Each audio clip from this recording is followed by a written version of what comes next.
So basically what this is a to live Q&A. So essentially, basically you can ask me whatever questions you want, anything really regarding the course, regarding anything. Here are some of my social media things. You can feel free to reach out and ask me any questions that you have about AP World. So here they are. You can go follow me. Shameless plug. And then this is basically what I want to go over. So essentially, this is basically a master pack of AP World resources and stuff for you to use, so that you can look at this. So I'll put the link in the live stream. One sec. There we go. So there's the link. So basically, I'll just go through quickly everything in here. So these are 100 different practice prompts for you to write and for you to do things with. This is a little chart of basically just information that is worth knowing. It's not everything on the test, but it's certainly worth stuff that's important, the big picture stuff, the stuff that you're going to need to know a lot about. Yeah. The next thing is I took some time and I stitched together basically a giant timeline of everything in AP World. So it's all 6 time periods. And yeah, Peter, I did use this last year. And so you have all the different areas of the world and then the whole time period. And then you got key concept reviews, a list of links and stuff to use. This is the full chart. So it's everything, pretty much most things in the course. Caroline, the link is posted above. It's just tiny.cc/WAP materials. So this is basically a list of most of the terms and stuff that you're going to need to know for the test. And then in here are some study guides, outlines and stuff on how to do the parts of the exams, like the multiple choice and stuff. Here are outlines for each time period. So they're probably like 20 to 50 pages long. I didn't type those. I got those from a teacher. And then these are my handwritten notes for each time period, essentially. So yeah, that's about it. Now I'll start jumping into the questions. Let me just get my face up here. There we go. Yeah, no problem. All right, so let me just hop into the questions. Number 1, I'm just going to read through these, by the way, as they in order of their popularity, I guess. Like, you can go in and you can vote for each question as if you will, if you want to. And basically you can say which one you want to see answered first and which one you want to see answered, last, and so on. So I'm just going to go down the list as you guys vote. All right, so number 1, how did you plan ahead your schedule to study for all of the AP World questions? It's such a broad spectrum of things you have to learn, and I need a fast and efficient way to be able to study as efficiently as possible. For me, really, I'm a person who works really well with calendars, and so I took it and I wrote down everything I wanted to do, and then I did them as I went. But we finished up our material in class around probably, I want to say, April-ish. And then from there, we took a mock AP in school, mocking the actual exam material and all that, or I mean the exam setting. And then and then as we studied, I basically practiced each of the parts of the test, and then I saw what I was bad at, and I kept practicing that. And then I want to say 2 or so weeks before the test, I took a practice exam using a review book. And then I looked at what I was bad at, what I was good at. And so for me, for example, when I took the exam at home, the practice exam, I was really bad at the multiple choice. Out of the 55, I think I got like 23 of them right or something like that. So I knew I was really bad at multiple choice. It was always what I was bad at. And so from there until then, I focused a lot of my efforts on the multiple choice. And I was really good at, for example, the LEQ. And so I didn't really, I practiced them, but I didn't really spend as much time on them. In terms of how much of a broad spectrum it is a lot of stuff, but if you break it down and truncate it into a bunch of chunks, essentially, so you have the 6 time periods, you have the 19 key concepts, you have the spice themes, So spice, social, political, interaction with the environment, cultural, and economics. Those are really good for splitting up topics in terms of how they work together and how different topics represent continuity and change. Because you could look at the economics in China, let's say in time period 4, and then in time period 6. And you can say, oh, in time period 4, they were this, in time period 6, they were this, by looking and truncating it into the spice themes. All right. And if I didn't answer your question or anything, you can say in the chat, like if I didn't answer it, and I can go back and answer it. All right. Next question. What specific terms do you recommend we study so that we can score as high as possible?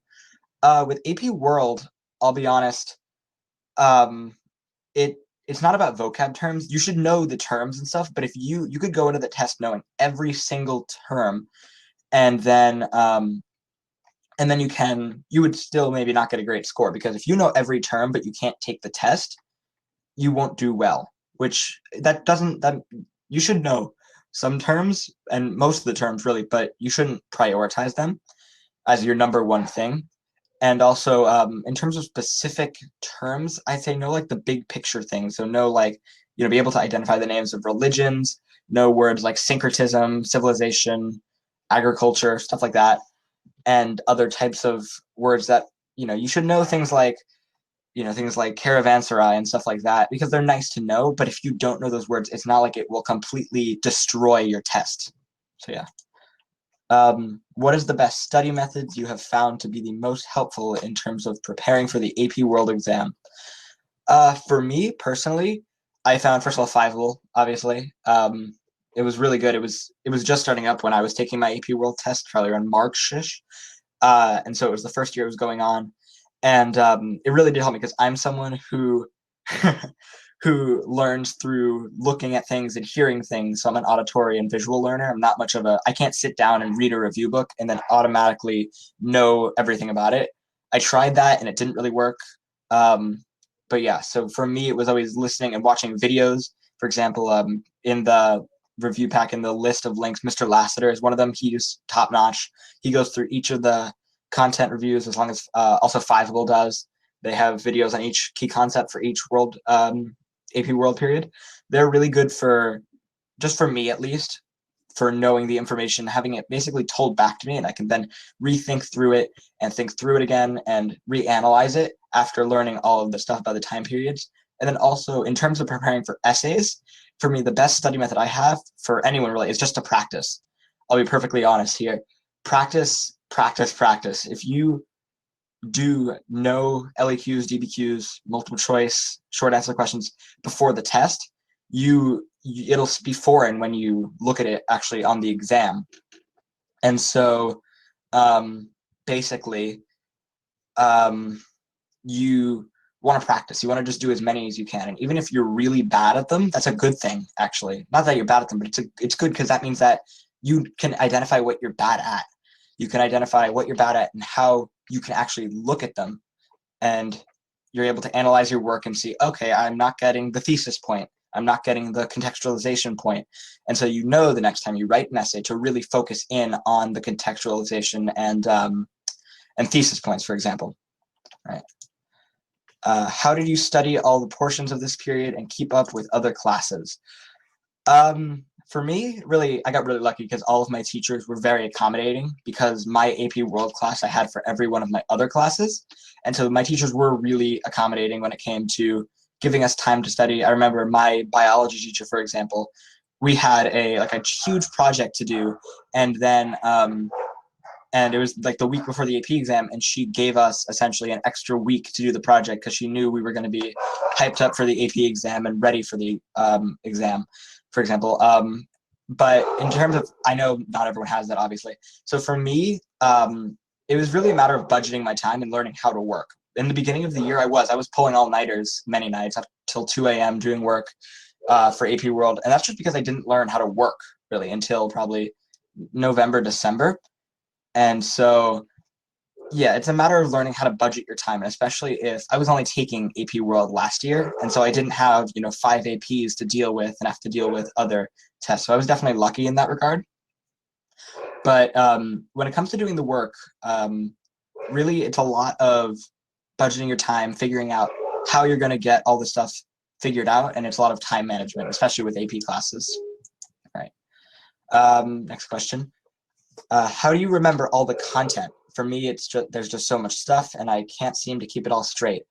Yeah, that happened to me probably around period 4 or 5. It all started jumbling up into one big history soup in my head, and so essentially, I'd start having things just floating around my head, just different terms, different things, just all over the place. And then what I did was I started to compartmentalize everything into different key concepts, into different periods. And I think that's really useful. It was useful for me, at least, in terms of being able to see, you know, if I was given a term, for example, I know, okay, they're talking about period 4, period 5, period 3, whatever. And I would know what they are, I was able to basically put things into little boxes. And so I could basically organize them in my own way. In terms of remembering the content, it's all about remembering the big themes, really, knowing the key concepts, knowing the examples of things, and being able to make connections between different topics are really important concepts in AP World. You could know everything about the Han Dynasty, and you probably won't see a question that's super specific on the Han, if I'm being perfectly honest. You will see questions about the Han, but you won't see, which Chinese emperor did blah, blah, blah, blah, blah. You'll never see something like that. It's all about the big picture trends that you want to know. So really, you want to know basically like a period level, and then a theme level, and then like examples and trends and changes and continuities. And it is a lot of information, and there is so much stuff. And so I don't mean to be saying this like it's, oh, there's no information to know. It's a ton of information to know.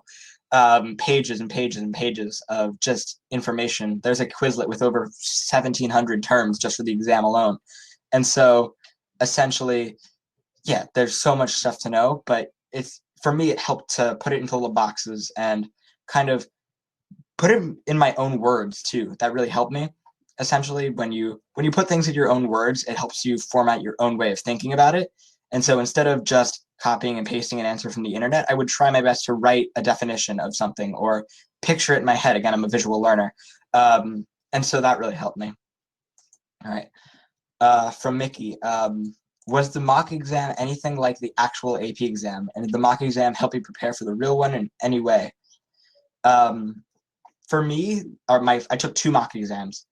My first mock exam was in school. It was in April of last school year, and it was in the room we took the test. It was basically the only difference was the actual paper we took the test on. So instead of using things like these booklets and stuff for AP World, we used just like pieces of paper and Scantrons. My second one wasn't as realistic. I took it in a review book, and I took it in my basement. But it definitely did help me prepare for the real exam. It put me in that testing environment, testing mode, and it didn't allow me to. It didn't give me the crutch of leaning over to my phone and Googling, compare this and compare that. It made me learn how to think on the spot and really. And I'm also kind of lumping in timed essays and timed quizzes and stuff in this because it really did help me figure out how to budget my time on the exam. How to write the different essays, how to do this all in time, and also how to read a question and immediately be able to understand what's going on and how to answer it and formulate a response. Right.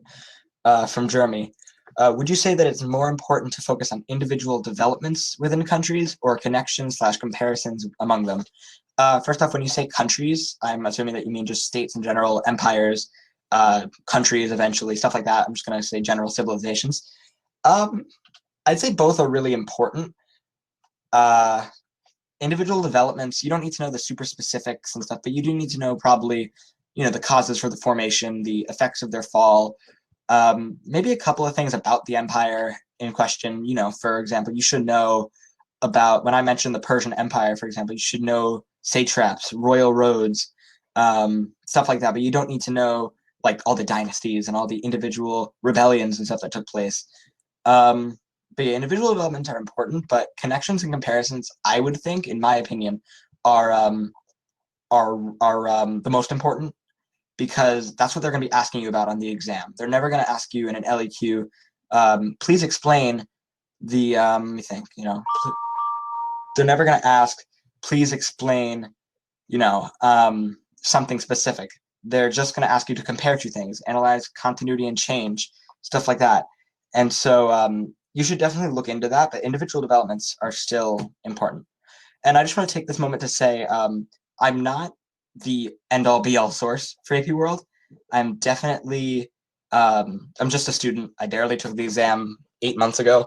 And so I'm certainly not the person who, don't take everything I say as the exact correct way to do things. I think it's really important to figure out your own way to do things and to, learn. And just because I learn better through videos doesn't mean that, that doesn't mean that you have to watch a bunch of videos in order to get the information. You could, if you learn really well through reading a review book, read the review book. It's just, for me, I'm just giving out my opinions, my thoughts on things. And so don't take everything I say as, holy scripture or anything. All right, next question. How should we prepare for a DBQ?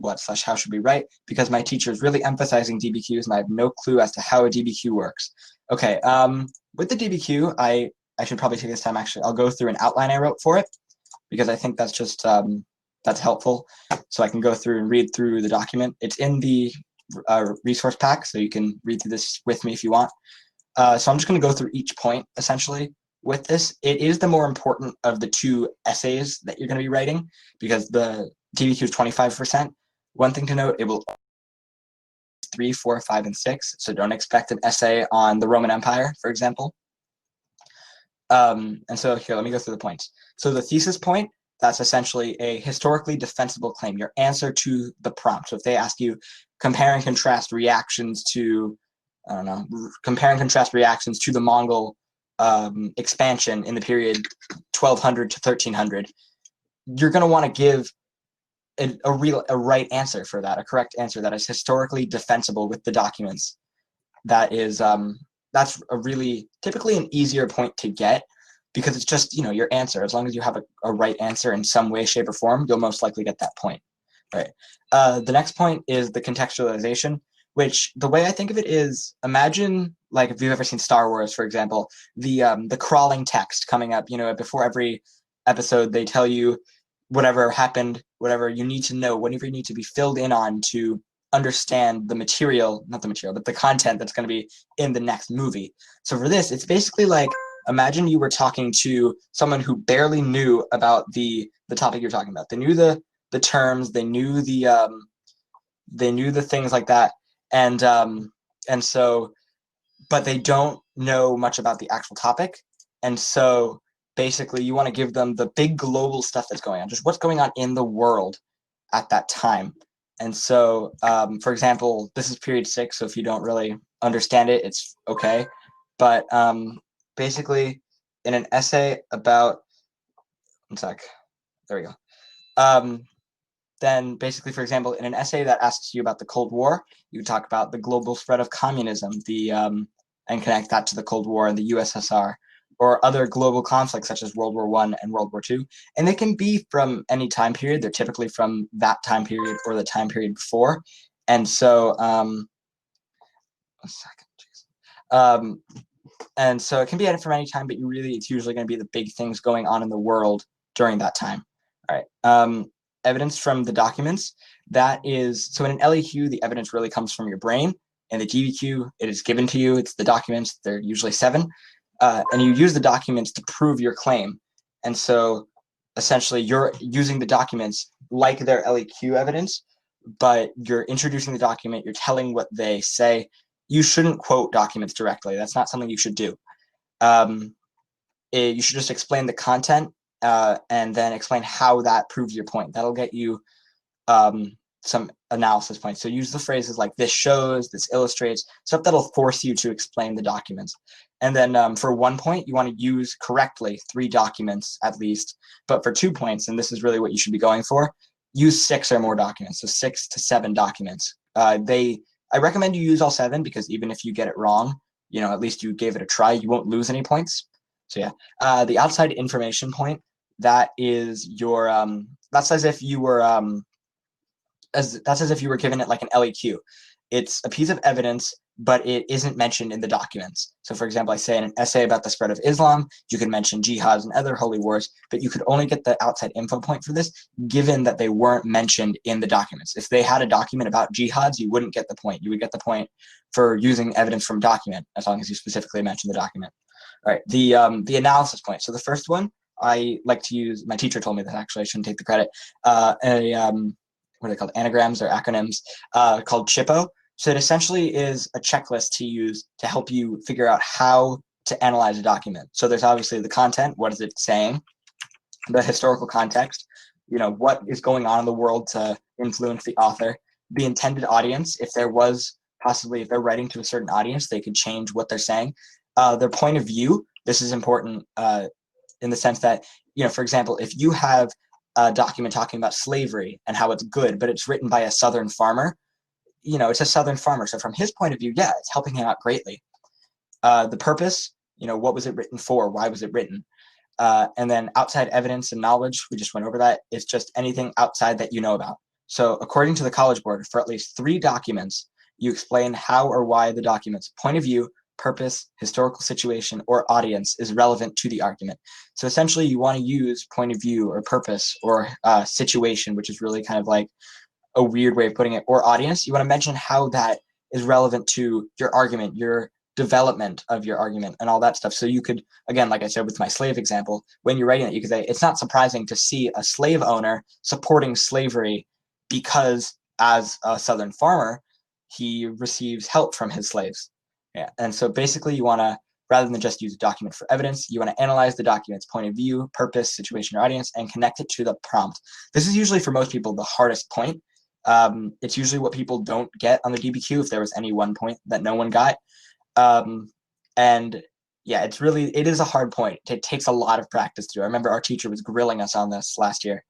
And then here's just the example I gave. And then point 2, complexity. So the same as the LEQ, you can use synthesis to get this, which I'll explain in a second.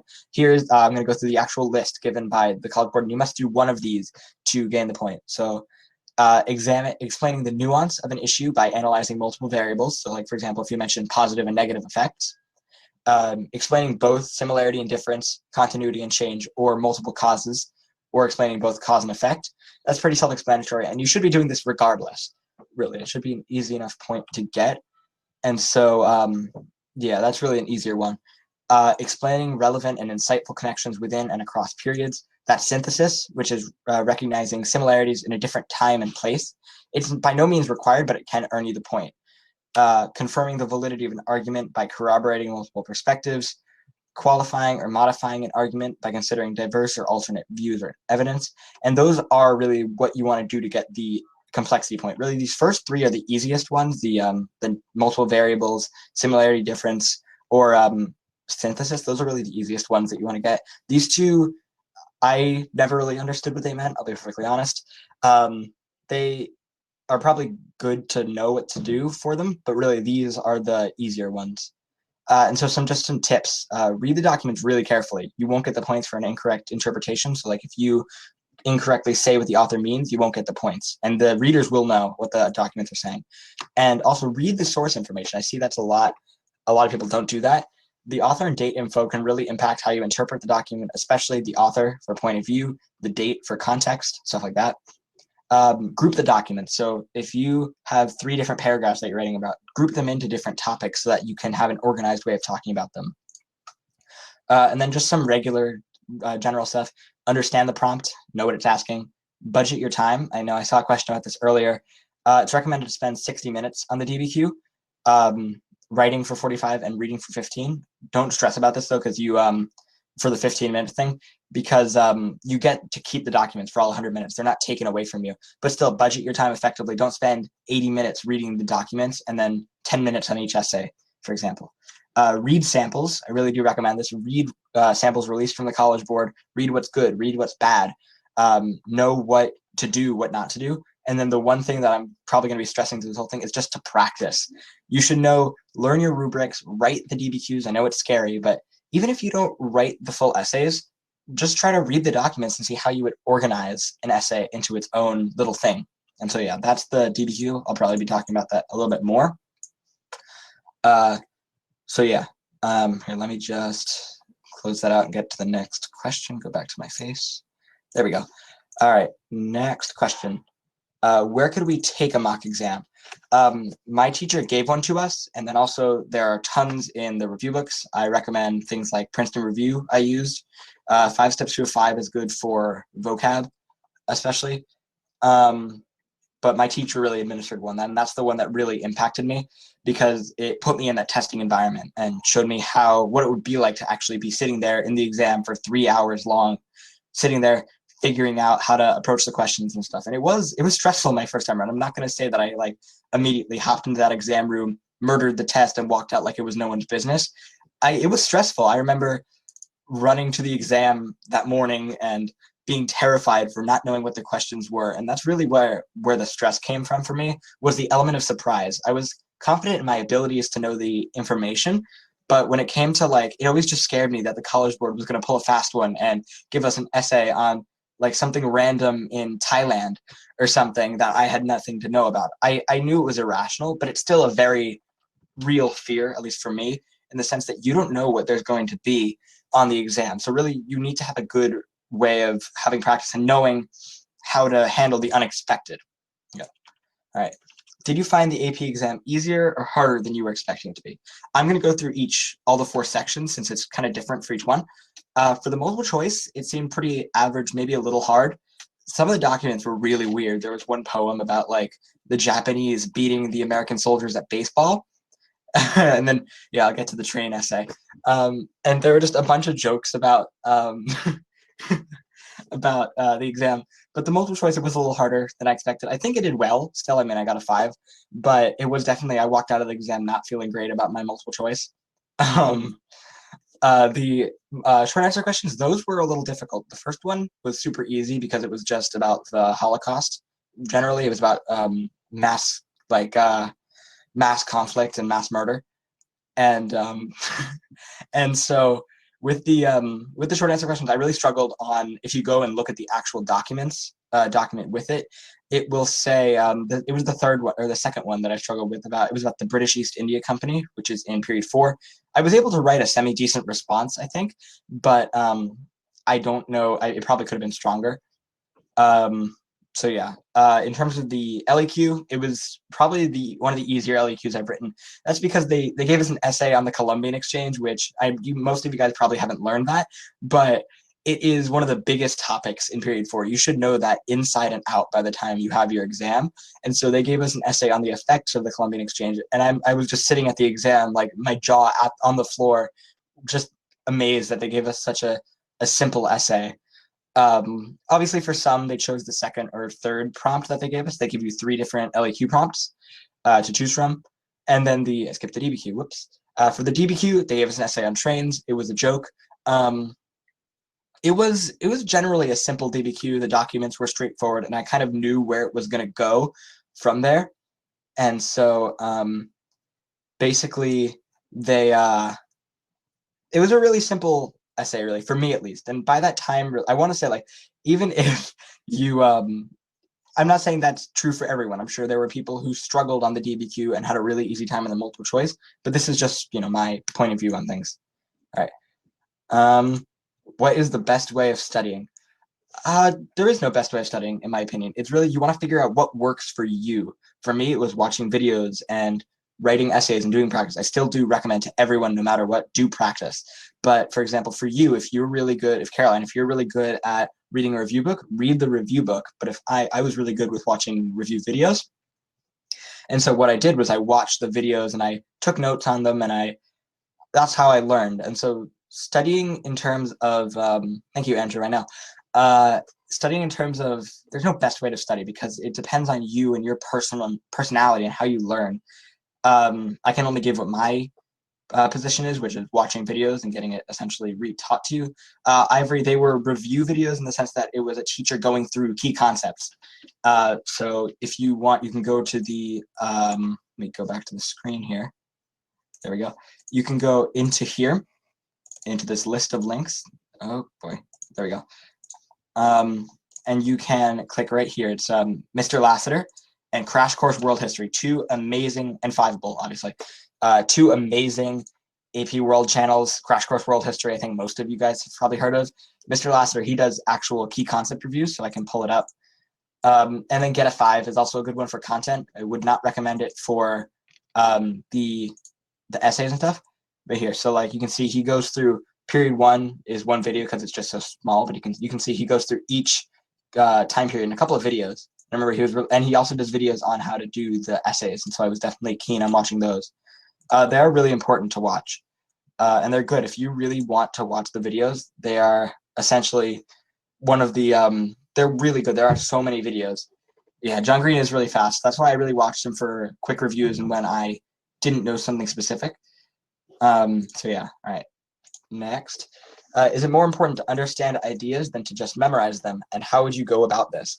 Yeah, it is more important to understand ideas, concepts, general trends across history than to just and understand them in depth, the causes, the effects, be able to analyze them in terms of synthesizing and corroborating your own thoughts about them.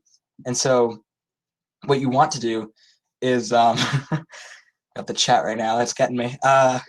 It's really important to know how things worked and how things moved interconnectedly. You should still know general things about each time period and memorize some things. You will have to memorize a lot of things. Dates you do not need for the exam. I want to put this out right now. You don't need them for the exam. They're good to know, really, but really what you should know is just where everything lands kind of in general. You should know that World War I was in the early 1900s, at least. I think most people know those dates. But for example, if I mention when did Constantinople fall, you don't need to know immediately, 1453. But you should know probably around, the mid 1400s, 1450s. And so dates are really not important. They're never going to ask you for a date, but they're definitely good for knowing, if they're talking about an essay in the 1200s, and in 1254 or 1215, one or the other, the Magna Carta was signed. You can mention that, for example. That's a date maybe to know. So yeah, memorization definitely is trumped by understanding ideas. Yeah, that's kind of it. You should understand them in depth, and that'll help you memorize what happened. Right. Why is Freemanpedia well used? Because it was really good for me because they have a ton of graphics and a ton of things involved in how to, and Ben Freeman, I have to give him so many props on this. He is the best person. He's my king. And so basically, with Freemanpedia, it's a lot of really good resources. They have outlines of all the key concepts, and also the Kahoot at the end of the year that completely broke. That was fun. 13,000 students swarmed Kahoot servers for AP World. But yeah, it's just a really good source in general. If you don't like it, you don't have to use it. Obviously, it's at your mercy. But in my opinion, is one of the best sources for AP World. All right. Whew, I don't know if we're gonna get through all these. If I just wanted to mention now, you can write these down. But if I get to 8 o'clock and not all of these are answered, feel free to hit me up with your questions here. I know I flashed this earlier. These are probably the best ways to reach me. I'll be happy to answer literally any of your questions whatsoever, really. You can ask me anything, content, how to do things on the test, the questions you're asking right now. So I just want to put that out there in case we didn't get through all of these, because there are a lot of questions. Wow. All right. How did you get to be so smart? Thank you, Rosemary. I would say the best way to get so smart is I gave up my social life. I'll be perfectly honest. No. I don't know. I don't think I'm a super smart person. I think I just tend to. Yeah, that's exactly. Mickey's right. I sacrificed some oracle bones and got the mandate of heaven. Someday there's gonna be a drought and I'll be overthrown. All right. Is there any way to prepare for the stimulus-based multiple choice? Because there we go. We're back. I may or may not have hit the back button on my mouse. Whoops. All right. We're back. That was close. Sorry about that, folks. There, I've lost the mandate. All right, here we go. Back to the next question. There we go. Is there any way to prepare the stimulus-based multiple choice? Because the multiple choice portion of the unit exams. Wait, can you guys hear me again? Just like drop a 1 in the chat if you can hear me now. Okay, cool. Good. Mandate's back. All right. Is there any way to prepare for the stimulus-based MCQs? Because they're the only thing keeping you from having a 100 in WAP. So basically, with the stimulus-based, again, practice. What I can recommend is read the document carefully, quickly. You have on average a minute per question, which sounds like not a lot of time, but a minute is longer than you think. When it comes to the multiple choice, Victoria, I'll throw in all the stuff in the chat after this is done. With the multiple choice, you want to learn how to read the document and almost anticipate what the questions are going to be on. That's what I was able to do. And then when you read the question, you should underline the documents a little bit as you read through them. That's what I did. So you can see the big things. So even if you have to go back, you can just look back up and see, what you underline that's really important. But again, practice. You'll eventually, it's only November. So if you're not great at this stuff, don't freak out. Don't freak out right now because it's November. You have a ton of time to learn the information and all that. All right. Were you a procrastinator? If so, how did you avoid it? Okay. So with procrastinating, really, I was never a procrastinator in the sense that I put off work to go watch Netflix or something. I did that a lot. I did procrastinate, but I wasn't someone who habitually did it really. I do it now and it's horrible. But so AP equals advanced procrastination. Exactly. If you're in AP, it stands for procrastination. I avoided it really by forcing myself to do my life, to forcing myself to do my work, to just sit down at my desk and power through it. And there, and take breaks. That's also something that's really important. Learn how to, read 10 pages in your textbook, then watch Netflix for 15 minutes, then read another 10 pages. Yes, The Office is the best show on Netflix, but right now I'm watching Scrubs for an 18th time. So yeah, really what you want to do is kind of take breaks. Don't force yourself to stay up till 3 a.m. doing work for 8,000 pages because it's not realistic to say that you're going to sit down for 6 hours and do work. It's just not going to happen. It didn't happen with me. I mean, if you're that person who can sit down for 18 hours and work straight through, be my guest, do it. But for me, it was taking breaks every so often. Oh God. No, okay. I'm just gonna do one of those. There we go. All right. How long did you really start studying before the exam? For me, it was really we started studying. We were practicing throughout the entire year. We wrote our first LEQ in, I want to say, September. I think I handed it in like late September-ish. We started on the 6th, by the way. And so basically, but when it came to studying for the exam itself and focusing on what I was bad at, really studying and looking through the review book and watching Fiveable, probably around late March, April-ish. That's really when crunch time is. Thanks, Bryson. But what you really want to do is, I started around April, just a month before the exam. You really want to take probably a month and a half, depending on where you stand, to learn the information that you don't know already and to practice the essays. That's what I really spent a lot of time doing. I did a lot of practice not exams, but I probably did a couple full practice exams spread across multiple days because I would do, for example, a DBQ, grade it, and then study, and then a couple days later, I'd write another one and compare my scores and see, oh, I'm doing this well now and I'm doing this bad and I did this better now. All right. Jillian, if your teacher isn't teaching in class, I know I get that feeling. My teacher was great. She was amazing. But if your teacher isn't teaching you, that really is unfortunate, since I know a good teacher really can help with AP. I'd say these live streams especially really help because they're hosted by a teacher, but then also read your textbook. And so really kind of take it upon yourself to learn the information. I know it can be hard, but there are so many things online to help you out. All right, next question. What's the real difference between contextualization and historical evidence? My teacher sometimes won't give you credit for contextualization because he says it's too similar to my outside evidence.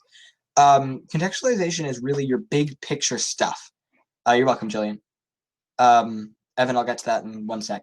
So with contextualization, it's the big picture stuff. It's, for example, if I gave you an essay saying, analyze continuity and change in the Indian Ocean trade route in the period 600 to 1450, and that is that could be a real prompt that you get. So for my context, I would say something about the intensification of trade. Thank you, Alvaro. The intensification of trade and stuff like that, the big picture stuff that's going on all around the world. Whereas for my historical evidence, it would be specific. Brian, if she registered, she can. Basically, what you want to do is, with contextualization, it's big picture. Historical evidence is specific. It's specific to the topic that you're discussing. So if I mention, for example, in the period 600 to 1450, Muslim merchants began using the monsoons or Muslim merchants began using the Indian Ocean trade routes to spread their religion. I could then mention the monsoons, the dhows, syncretic religions in India, stuff like that. Those would be historical evidence, specific things that I could explain rather than contextualization, which is the big picture stuff that's really important to the whole exam, really. Angel, for me, I'm not a textbook person. I'm really not someone who is great with textbooks. But it helped me, and I had to use it for my homework since our teacher would assign us a chapter and then like 8 or 9 questions to answer. Also, is it true that the next podcast starts at around 8-ish, probably. So yeah, you guys, there are a lot of questions going on. If I can, I'm gonna stay live. If the teacher who is doing that is still in here, yeah, can you if she can tell me if I'm able to stay live. If not, hit me up on Discord, Instagram, anything else. Okay, cool. I'll just keep going until I run out of questions. So yeah, I think I skipped a question by mistake. Whoops, where is it? Yeah. Is it true that the College Board is taking out certain time frames from the exam? Okay, this is kind of complicated, and it's definitely, I did a lot about this over the summer. They are taking periods 1 through 3 and putting them into AP Ancient History. It probably won't be happening until 2021, give or take. And then they're going to take periods 4 through 6 and put that into AP Modern History. And this year is actually the last year that AP World is going to be AP World. I can talk about that some more in general in private with you, but I'd rather get to the AP World stuff. All right. Did it or do you use stuff such as Quizlet? If not, why? And if so, did it help you a lot? How did you know which Quizlet to study? I used Quizlet just to go through terms and general things, so I knew what I was talking about. Terms are good for evidence points. They're really good for evidence points, actually, knowing your terms. And I know I've kind of bashed them previously, but knowing the terms for the exam it's really important. If you don't know what the different terms they're talking about are, you won't be able to answer the questions efficiently. So I used a Quizlet. It was like 1,700 terms. And while I was in gym class, since we had just like a weight room to go to, while I was running on the treadmill or whatever, I would flip through a bunch of questions, or a bunch of terms to see if I knew some things, what I didn't know, and so on.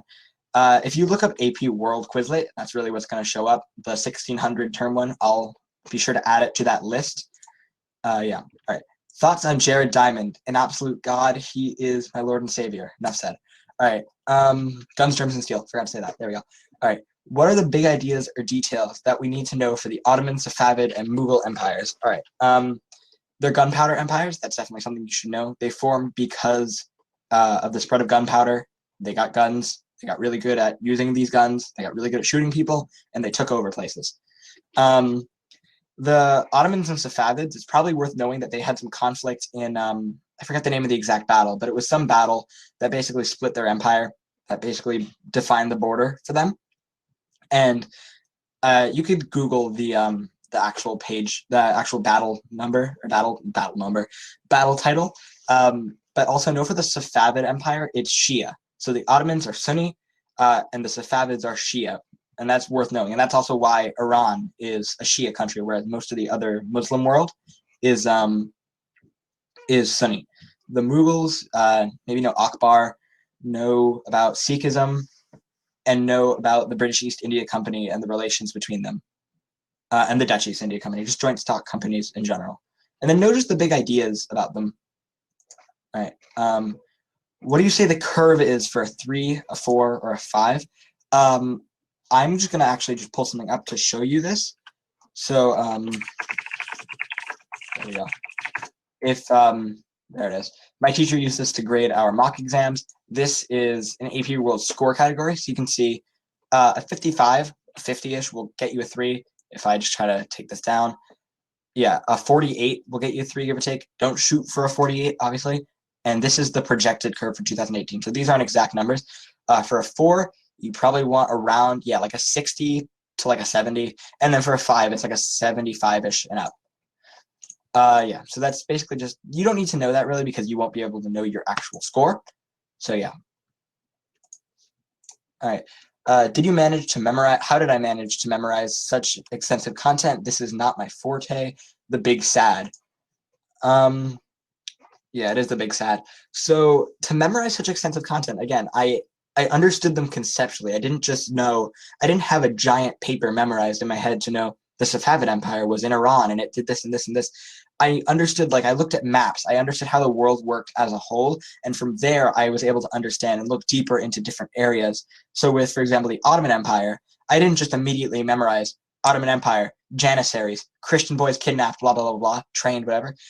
I was able to conceptually understand what these were and kind of compartmentalize them into different areas. And also, yeah, you guys can definitely go whenever you want. I know the next live is going live at 8, but I'll be still here answering your questions. So yeah, all right. Which study techniques did I use? I know I've talked about this a lot. I practice. I watched videos and lectures online.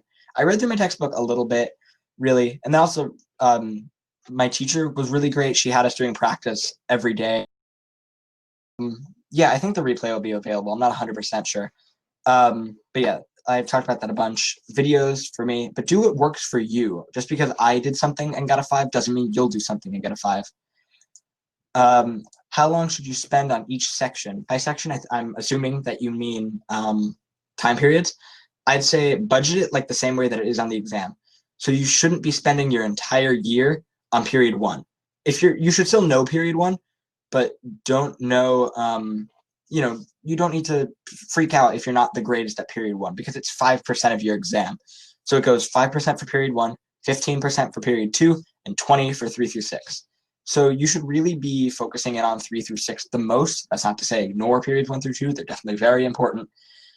And so, yeah, budget it like the exam. And also, they give you a lot of choices on the exam. So if you are, yeah, Evan, it's in the, I'll post the link again. I don't know why. I don't know if it was working for everyone earlier.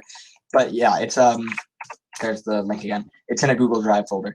I'd say, yeah, study what you're bad at, really, by the time you've gone through all the information. So if you're really good at 4, 5, 6, and 2, but you're really bad at 1 and 3, look into 1 and 3 and be sure you know what you don't know and study that.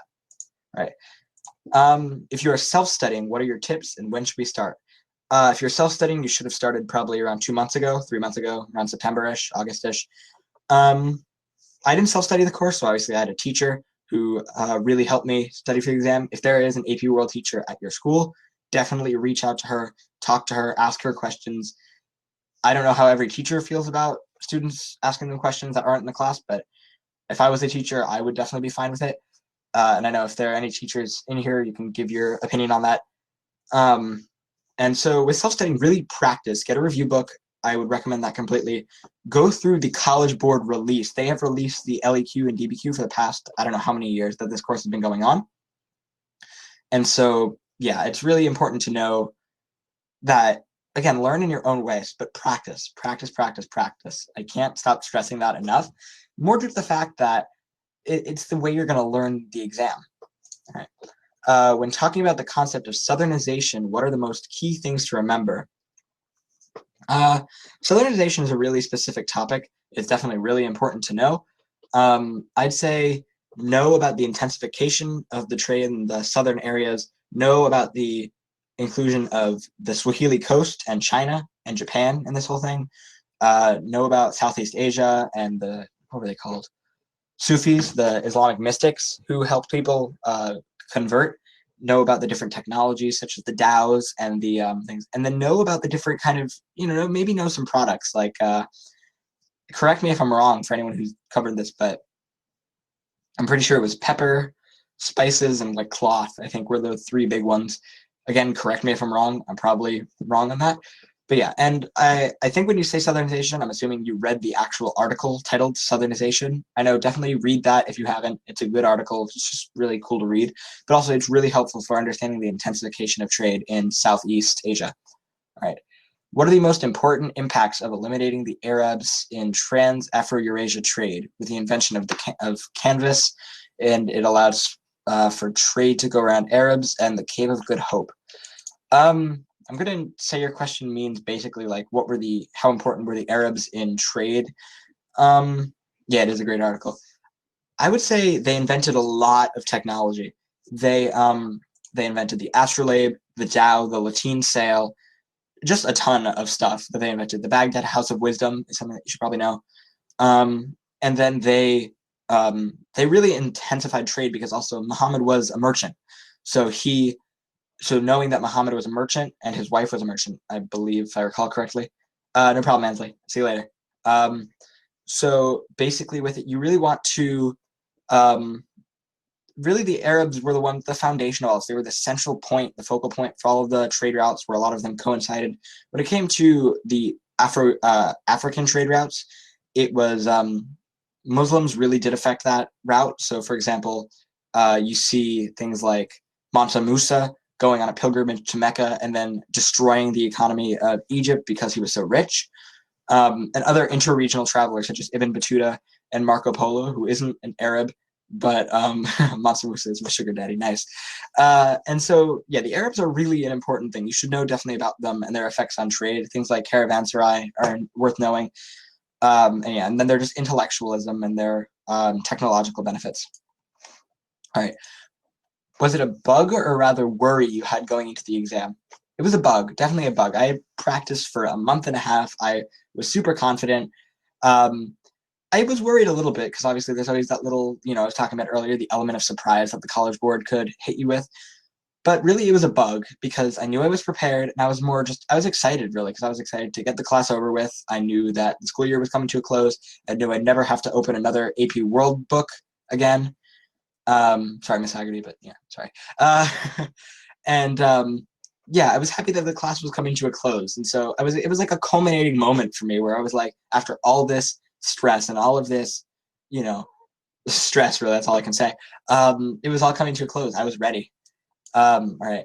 How did you get the inspiration for the petition and why was it so successful? Someone on Discord named Peter, they said to make a petition and I beat him to it. We were all kind of ranting about it and I was the one who started the petition. I really do give him a lot of the credit for it. And then I ended up working with, I was pretty mad about it, but until he said create a petition, I wouldn't have started a petition. So yeah, and it was a great experience for me to be able to learn about how all this stuff worked in terms of like organizing a movement and stuff. But yeah, it was kind of, yeah, if you Google AP World Petition, you can see it. The College Board almost cut half of the material from the exam, and I started a petition to make them stop it, and it got like 12,000 signatures, and I ended up talking to the guy who runs AP, and it's the reason, there it is, yep, thank you, Peter. Yeah, so I'll get back to that if you ask me about it personally. Oh no, Irfan, please don't. Is she even in this anymore? No, she's still watching. Sorry, Irfan, she heard it herself. All right. I'm on the school team to implement AP World at our school next year, the full version. How would you suggest we teach it and stuff? With next year, there's not going to be an AP World exam. It's going to be AP Modern History. So I would say if you want an AP World, I would say still stay with the framework that they have, but maybe don't require students to take the exam at the end of the year, because then, obviously, I know it's a choice at my school, but I know some places make you register when you sign up for the test or sign up for the class. And so, yeah, I'd say students can take it, but I don't know the specifics of AP Modern yet, and so I can't really speak on that. Do I use any study techniques or methods? I mean, just watching videos, I took breaks a lot. I learned things in my own way. I put things into my own words. And so essentially, rather than just blatantly read a review book, I would learn a term, put it into my own words, and then, and then it would help me remember and analyze it. And also, I made a lot of connections across time periods. And this becomes really easy when you get to periods 5 and 6, because it kind of, it gets to a point where it's like a culminating, the last chapter of my AP book, I remember I was like really excited to close the book because I was like, oh, I've just learned everything in history ever. And it all melds into one big ball of history. And now I can look at a map and see how the world evolved and see how it's a really cool course. You're all really lucky to be taking it. I would kill to take this class again. Not because of the workload, but because it's just such a fun class. Yeah, it's definitely a really good class. And the connections, that's what you really want to know. Connections and comparisons, causation. You don't need really to know the specifics, right? Did you use the bearing cards or not? I didn't. Where do you find those links? I will post the link one more time. And then if you want, you can just hit me up on social media. Oh, she's gone. Never mind. But I'll post it again for good measure. There we go. How did you feel after the test? I was exhilarated. So during the test, you get a few little breaks. You get a short, you aren't even allowed to get up, but you get like a moment to breathe. You still can't talk, but you get a moment to breathe in between each part, in between the multiple choice and the short answer as they pass between the booklets. And then you get like a 10-15 minute break. And I remember during that time, we all ran up to my AP World teacher and we didn't talk about the test because that would have voided our score, but we ate bagels and stuff. So that was really fun. I was really excited because I knew it was over, and I was a little sad because I really loved the class, but it was great to kind of, have that culminating moment.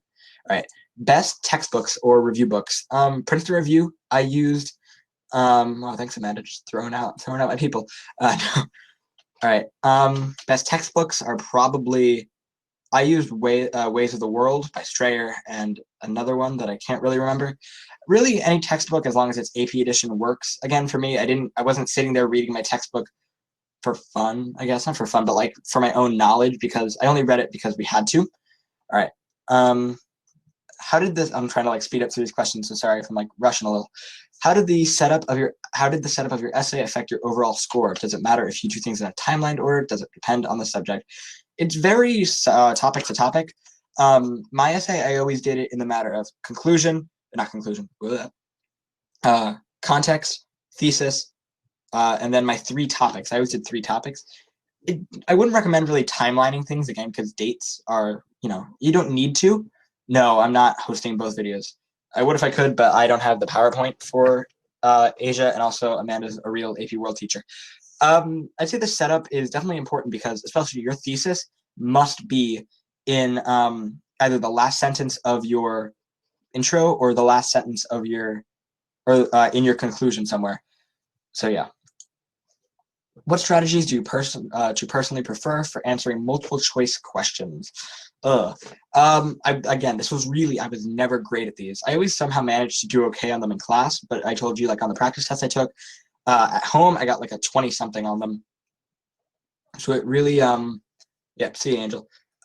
So yeah, I'd recommend read the source information, read the document carefully, know what it's talking about, and try to, I said this earlier, but try to anticipate the questions a little bit even, because if you know what they're talking about, you can kind of, see what's going on.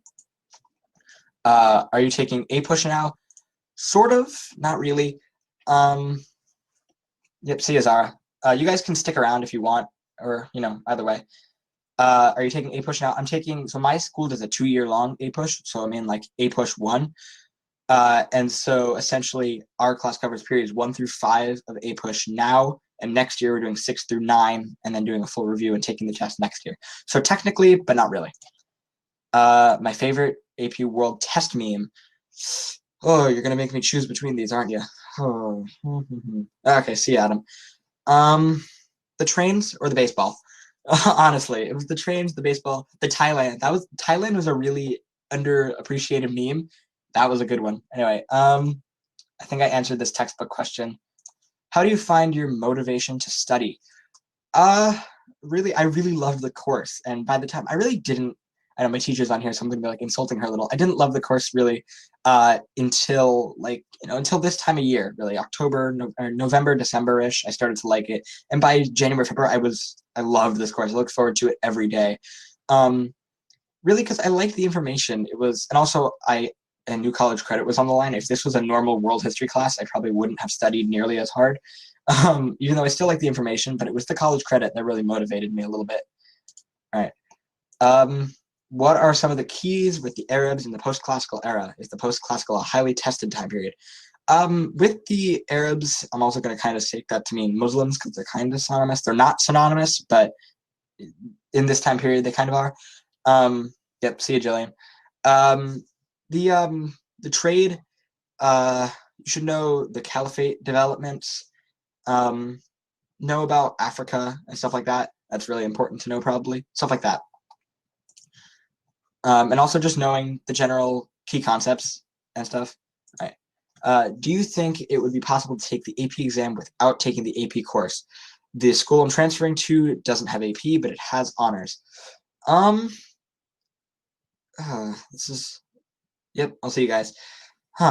It depends on the honors course. If your honors course covers from the beginning of human history to present, I'd say it's doable. If it starts, I know the one at my school starts in 1450, it would not be doable whatsoever. Unless you really pushed yourself, I wouldn't recommend it unless you had all 6 time periods covered. All right. What are some possible DBQs do you think could be on the exam this year for period 3? I'd probably be asking about trade. I'd say that trade is really big in period 3, or something about states forming, comparing 2 different states.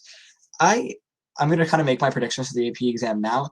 I'm thinking period 6 DBQ is going to be what it's going to be. Don't take that for fact. That's just my prediction. But period 3 could be, it's definitely possible. I'm not the College Board, so I can't say for certain, but I'd say it's probably going to be on trade. Opinions on the U.S. midterms. Not talking about politics because there's no way I'll get past it alive. All right. What is the big idea of period 3, post-classical era? There are 3 key concepts for period 3. It is the intensification of trade, the continuity and change in state forms, and the effects of change. So things like technology changes, the saddle, Dow, stuff like that. And final question.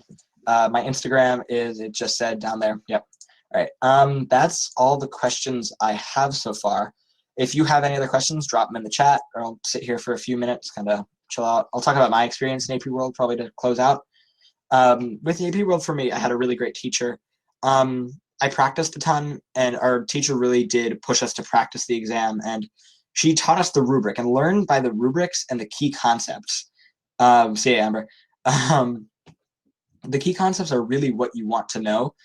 And the little, I'd say read through the course description even. Maybe not the whole thing because it's long, but a lot of it. You should know the key concepts, maybe like know the big things in each time period and know the different societies.